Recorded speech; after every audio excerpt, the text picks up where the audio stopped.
What does the traffic signal, hair care products, and the gas mask all have in common? Find out today as we talk about Garrett Augustus Morgan Sr., who was born on March 4th, 1877. This is a gentleman who I believe has not been taught enough throughout American history. He literally created the gas mask, which has saved thousands upon thousands of firefighters, military members, and police officers' lives throughout the last 100 plus years. And on top of that, he also created the traffic signal, or at least a version that we are aware of today. And it's an incredible feature that we use every single day. And I did not hear about him until I started doing research on today's video. Reading off from my notes here, he was born on March 4th, 1877, in Paris, Kentucky.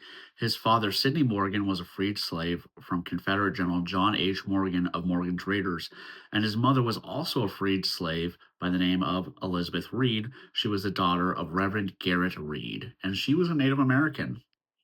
Garrett Morgan was the seventh of 11 children, and he received up to a sixth grade education at Branch Elementary School.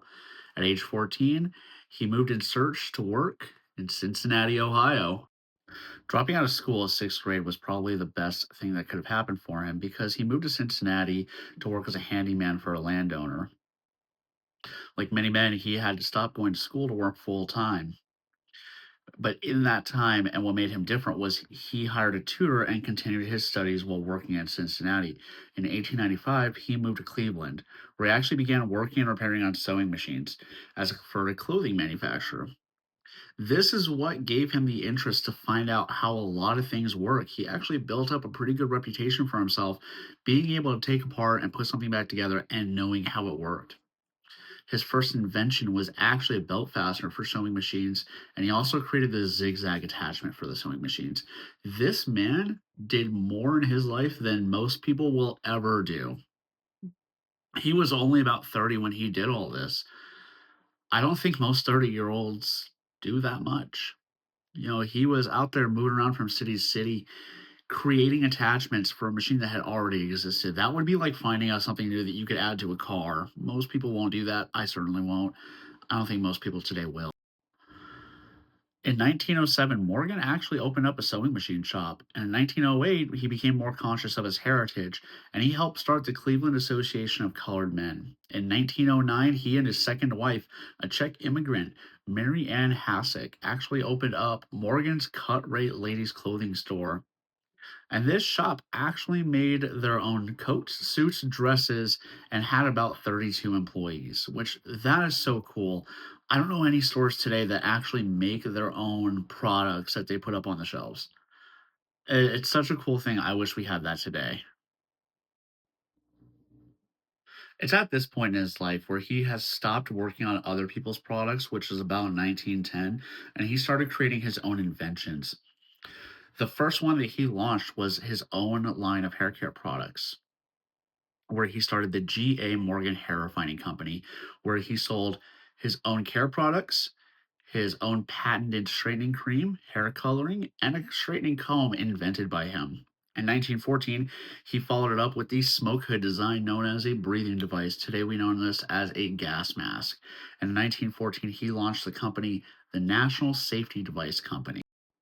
His breathing device or smoke hood actually earned him first prize at the second International Exposition of Safety and Sanitation in New York City. And in 1916, he put it to use. He actually rescued workers trapped in a water intake tunnel about 50 feet beneath Lake Erie. He used the smoke hood to protect his eyes from the smoke and featured a series of air tubes hung near the ground to draw clean air and not have to breathe in all the rising smoke. In 1923, he actually witnessed a very horrible crash at an intersection, which inspired him to design a manually operated moving arm system to stop and go control traffic. He sold the rights to General Electric for $40,000, which doesn't sound like a lot, but today they'll be worth $758,180. So this dude, on top of all of his inventions, he made freaking bank. He was probably a millionaire in today's time. However, later in life, He unfortunately developed glaucoma and he was functionally blind by 1943. He had poor health for the rest of his life, but he still continued to work on all of his inventions. One last thing that he worked on was a self extinguishing cigarette, which used a small plastic pellet filled with water placed just before the filter.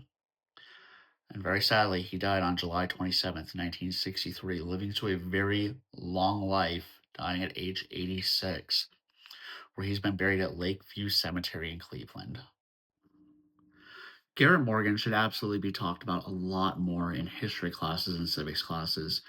He founded the Cleveland Association of Colored Men, which merged into the National Association for the Advancement of Colored People, also known as NAACP, where he served as the treasurer and he donated money to historically black colleges and university. He has done so much throughout his life, and I wish we would have learned about him through school. He and his wife were actually buried together at the Lakeview Cemetery, which is an incredibly beautiful thing. He also received a award, a medal from the International Association of Fire Engineers and was made an honorary member. This man has done so much and it's so incredible. I wish we would have learned more about him. I hope this video reaches out to a lot of people and more people can learn of him because he's an incredible guy. I have so much respect for him. I started off today not knowing anything about him, and I think now I've actually read most of his biography. If this video talked to you, leave a like on it, subscribe. If you'd like, leave a comment. Comment what you want me to talk about next. I'll put it on my calendar, and that might be one of the future topics for the day. I hope you all have a wonderful day.